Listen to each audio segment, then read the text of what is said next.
Swiss ব্যাংকে বাংলাদেশিদের আমানত 12,500 কোটি টাকা এক বছরে বেড়েছে 41%। আসলে সব আমানত যে অবৈধ বা পাচার করে হয়েছে তাও কিন্তু নয়, কিন্তু তারপরেও যখন এই ধরনের একটি খবর আসে তখন কিন্তু মানুষের মনে প্রশ্ন জাগে যে যেই অর্থ পাচার রোধের কথা বলছে এবং কঠিনভাবে সেটি দমন করা হবে, সেখানে প্রধানমন্ত্রীও বলেছেন, সেখানে আসলে এটি আমাদের উদ্বেগের কারণ হতে পারে কিনা? এত বড় আমানত 41% যে বেড়েছে। জি, আমাদের এখানে উদ্বেগের কারণ হচ্ছে তিনটা। প্রথম কথা হচ্ছে যে আমরা আসলে প্রকৃতপক্ষে যতই বলি যে পাচারকৃত অর্থ আমরা ফেরত আনবো, এ পর্যন্ত বাংলাদেশে খুব এক্সটেন্সিভলি দুইটা ছাড়া আর কোনো এক্সাম্পল নাই।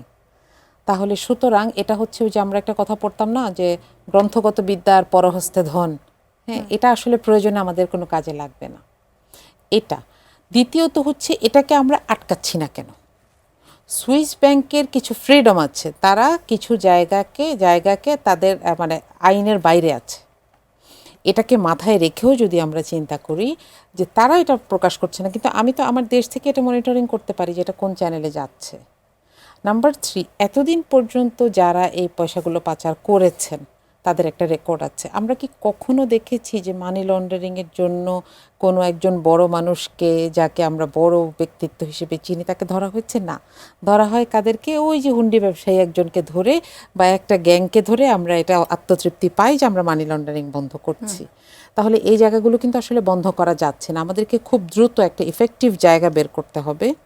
কারণ আপনি দেখেন যে এখন কিন্তু এটা রিস্ক আরও বেশি, কারণ কালো টাকা সাদা করার অল্প কিছু জায়গা রাখা সত্ত্বেও এটা ন্যাচারালি হচ্ছেই, রেগুলারলি হচ্ছে। সেখানে আসলে এখানে আমাদের মনিটরিংটা খুব জরুরি।